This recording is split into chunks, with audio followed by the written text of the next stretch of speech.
Bonjour les amis, aujourd'hui j'avais envie de revenir à froid sur les championnats de France de trail et surtout sur un aspect en particulier que je trouve fascinant, surtout dans le trail de haut niveau, c'est la gestion de la blessure. Que vous soyez débutant amateur comme moi ou même avec un niveau plus avancé, je suis sûr que vous allez pouvoir retenir plein de conseils de cette vidéo. Parce que nous avons eu la chance d'être à Buis-les-Baronnies et donc d'assister au championnat de France long de trail qui était aussi qualificatif pour les championnats d'Europe qui se dérouleront en juin. Je vais d'abord vous faire un petit récap de 3-4 minutes avec les images que j'ai pu vous faire de la course. Et juste avant de commencer cette vidéo, j'ai envie de préciser que ce soit mon équipe ou moi-même, nous ne sommes pas du tout des journalistes, nous ne sommes même pas un média ou quoi que ce soit. Nous avons juste créé notre association qui s'appelle Les Trailers, qui ont juste de recueillir justement les opinions et les avis des différents experts qui composent ce milieu. Allez, bonne vidéo. Aujourd'hui, comme vous pouvez le voir, on est à l'arrivée du trail long des championnats de France. Ça commence déjà un peu à s'agiter. On est à une demi-heure du départ, donc il n'y a pas encore full. Mais je pense que ça va vite se remplir. On va pouvoir voir tous les athlètes et ça va être, je pense, un très bon moment de sport. Le trail long débutait à 7h du matin et on avait vraiment un plateau d'élite très relevé. Pour ce trail long, c'était 58 km avec une première boucle d'une vingtaine de kilomètres et 3000 mètres de dénivelé positif en tout.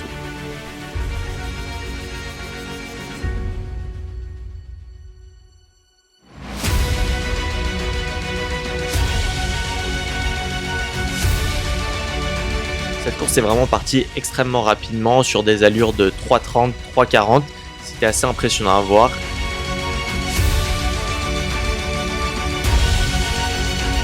Voilà, on est sur la fin de la première boucle. On attend les coureurs qui devraient arriver d'ici une quinzaine de minutes. On a le Mont Ventoux en arrière-plan, c'est super joli et on a hâte de voir les coureurs arriver. À la fin de la première boucle, c'était Benjamin Roubiol et Blandine Hirondelle qui dominaient chez les hommes et chez les femmes. Et ce qui m'a le plus impressionné, c'était vraiment l'allure à laquelle ils allaient alors qu'ils étaient qu'à leur 20e kilomètre sur 56 et tu avais l'impression que c'était la ligne droite finale pour eux.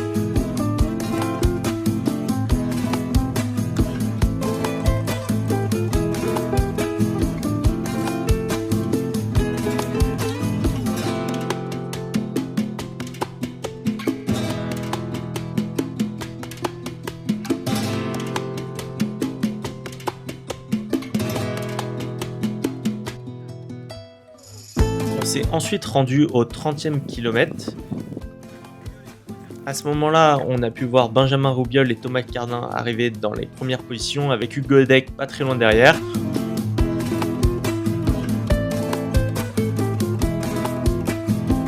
On a pu voir aussi qu'il y avait des athlètes qui étaient un peu plus entamés comme Thibaut Garivier.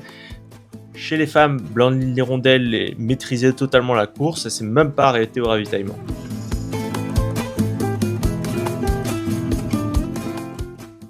Après être allé sur le 31e kilomètre du parcours, on a vu qu'il y avait une grosse bataille chez les hommes pour la première position. Maintenant, on est revenu sur la ligne d'arrivée pour voir à peu près le dénouement de cette course, pour voir qui sera notre nouveau champion de France. On aura aussi l'occasion de voir l'arrivée du 21 km pour savoir qui sera le champion de France de trail court. Ça va être, je pense, très impressionnant comme arrivée et je pense qu'on peut avoir des bons sprints finaux. Darren has made that shoot.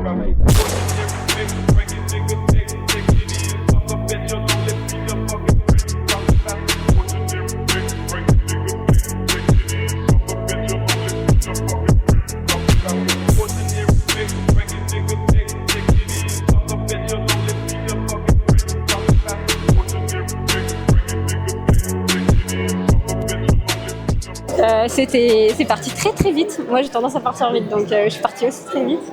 Et la montée, c'était long, mais je me suis donnée quand même. Donc c'était pas facile.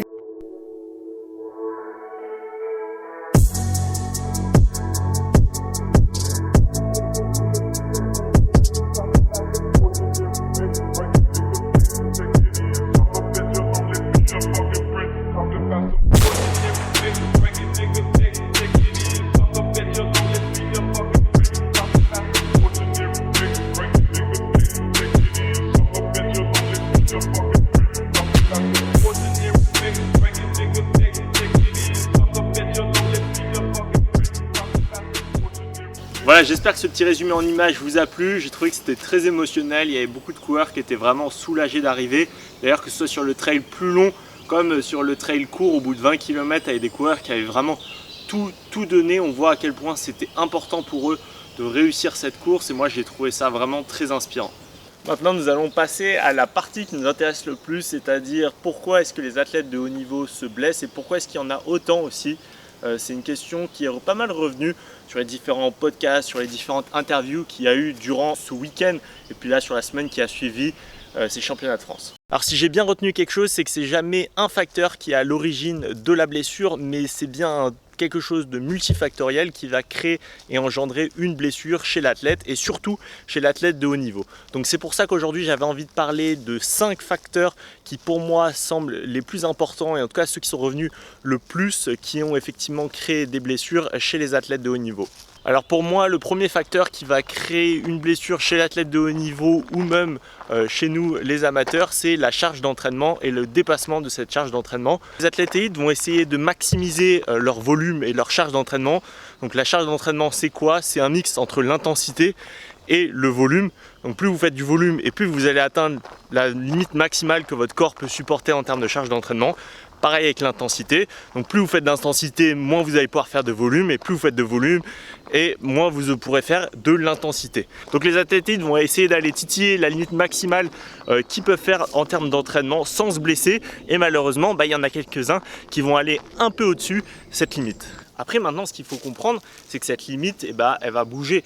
C'est-à-dire qu'il y a plusieurs moyens d'augmenter cette limite et il y a aussi malheureusement des moyens de la faire baisser. Par exemple, un des moyens les plus connus de l'augmenter, c'est au fur et à mesure du temps, au fur et à mesure de l'entraînement, vous allez pouvoir encaisser de plus en plus de charges d'entraînement.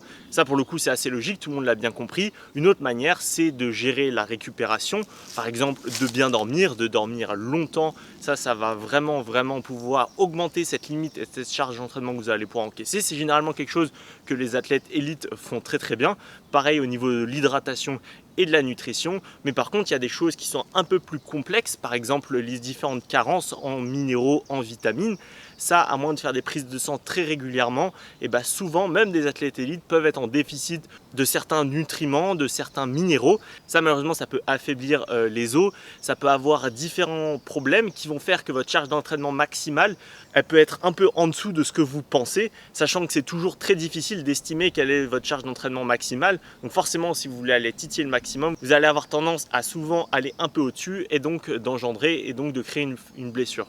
Donc je donne un exemple très concret. Imaginons un athlète pour X ou Y raison doit se rendre chez son partenaire et doit faire un long trajet en voiture qui le fatigue et malheureusement il dort dans une chambre d'hôtel qui n'est pas forcément très confortable, il dort que 6 heures cette nuit-là, et le jour d'après, s'il décide de s'entraîner comme s'il avait fait une nuit de 9 heures chez lui dans un environnement très confortable, peut-être que cette séance va entraîner beaucoup plus de stress que d'habitude et ça va peut-être créer une blessure chez lui. Ce qui m'emmène à mon troisième facteur, c'est l'écoute de soi et l'écoute de son corps. Alors ça, c'est quelque chose qui est très compliqué, que ce soit pour nous les athlètes amateurs, mais je pense aussi que ce qui est compliqué pour les athlètes élites, c'est-à-dire que vous avez souvent un plan d'entraînement et vous voulez rester strict dessus, faire toutes les séances aux allures données, que ce soit par votre entraîneur ou fixé par vous-même, et c'est là où ça peut devenir très dangereux parce que comme je viens de l'expliquer, si dans certaines situations X ou Y vous êtes un peu malade ou quoi que ce soit, si vous n'écoutez pas votre corps et vous décidez de vous entraîner à la même intensité en vous disant c'est passé la semaine dernière, il n'y a pas de raison que ça passe pas cette semaine, c'est là où vous faites une erreur parce que votre charge d'entraînement maximale, elle, a baissé cette semaine-là parce que vous êtes en moins bonne condition. Alors là, c'est plus une réflexion personnelle, mais je me suis dit qu'en étant athlète de haut niveau, c'est comme quand tu es footballeur ou que tu fais du basket à haut niveau, et tu as vraiment une pression de performance, une pression du résultat, que ce soit de tes sponsors ou même de toi-même que tu t'es fixé, parce que tu te dis maintenant c'est toute ma vie, je peux y consacrer les 12, 13, 14 heures que j'ai par jour à ça, et donc tu vas peut-être tendance à vouloir en faire trop, ou en tout cas plus que ce que tu aurais dû. Donc ça, je pense que ça peut aussi être vecteur et être un facteur de blessure, de vouloir trop s'entraîner, ou en tout cas de vouloir faire trop de courses sur son calendrier, de se dire bah voilà, vu que c'est mon job à plein temps, je vais faire une course par mois. Et ça, malheureusement, ça peut être un facteur qui va créer une blessure chez l'athlète de haut niveau. Il y a une chose aussi dont je n'ai pas forcément entendu souvent parler, c'est le fait que ce sport se professionnalise, et comme tout sport professionnel, il y a toute une équipe, tout un staff qui se construit autour de l'athlète. Par exemple, pour le footballeur, il va avoir des préparateurs physiques, il va avoir un kiné, il va avoir son entraîneur, son coach sportif, etc., etc. Et au fur et à mesure, les trailers professionnels commencent à se développer un réseau autour d'eux qui leur permettent d'avoir un staff complet. Mais je pense que pour la plupart d'entre eux, ce n'est pas forcément dans les budgets, ce n'est pas forcément dans les moyens des équipes de fournir tout ça. Et donc je pense qu'une grosse partie de leur entraînement, de leur préparation, de leur récupération et de leur nutrition se repose sur leurs propres épaules, alors que ce sont des choses qui sont déchargées sur d'autres gens, sur des professionnels dans différents sports. Et donc je pense qu'il y a certaines choses aussi qui sont un peu mal gérées de la part des athlètes. Si on reprend l'exemple du footballeur professionnel, tout son planning de sa journée va être calculé, va être millimétré, et c'est pas lui qui va décider quand est-ce qu'il va aller voir son kiné, quand est-ce qu'il se sent un peu moins bien, etc. Il va avoir des séances régulières avec les différents professionnels sportifs qui l'encadrent, et c'est eux qui vont déterminer pour lui qu'est-ce qu'il va manger, comment est-ce qu'il va s'entraîner, comment il va se préparer. Et je pense que c'est quelque chose qui va arriver dans le trail grâce à la professionnalisation, et de moins en moins ce sera à l'athlète de gérer tous les facteurs externes autres que la course à pied. Et puis au final, je pense que Marie Concalves l'a très bien résumé lorsqu'on lui a posé la question. Je vous mets l'extrait tout de suite. La blessure, elle fait partie de la prépa, c'est l'aléa. On sait qu'on s'entraîne fort, mais qu'il y a des fois, on ne peut pas aller forcément jusqu'au bout de la prépa. Okay. Après, je sais que moi, je vais souvent chez le kiné, j'essaye au maximum de me reposer quand j'ai des petits signes d'alerte. Donc, et ouais, faire attention et puis se dire, c'est le jeu aussi, quoi. Un peu comme quand on fait un investissement en bourse ou quoi que ce soit, on va risquer notre argent, on va risquer quelque chose, et le plus on va investir dans quelque chose de risqué, et le plus le résultat pourra être énorme, mais donc aussi la plus grande chance on a de tout perdre. Et je pense que c'est un peu ce qui se passe aussi avec les athlètes. Ils vont essayer de prendre des risques, soit pour être au top du top niveau, parce qu'on l'a vu encore sur ces championnats de France, les premiers étaient extrêmement rapides, très performants à un niveau vraiment stratosphérique. Mais par contre, ça crée du risque pour l'athlète, et ce sont pour la plupart d'entre eux des risques qu'ils sont prêts à prendre. Voilà, et si j'avais un petit mot de la fin avant de vous quitter, ce serait de faire attention à 3 choses pour ne pas vous blesser. Donc c'est bien dormir, bien manger et surtout bien vous hydrater. Moi, c'est les 3 choses que je mets en place de façon très constante. Voilà, j'ai pas forcément la chance de faire du renforcement musculaire tout le temps.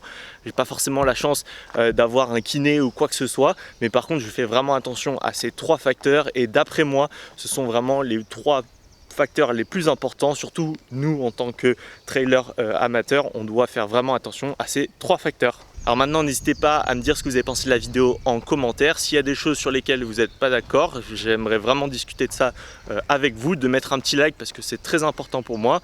Il n'y a pas de sponsor sur cette vidéo ou quoi, donc vraiment si vous voulez faire un petit geste pour moi, ce serait de mettre un petit like.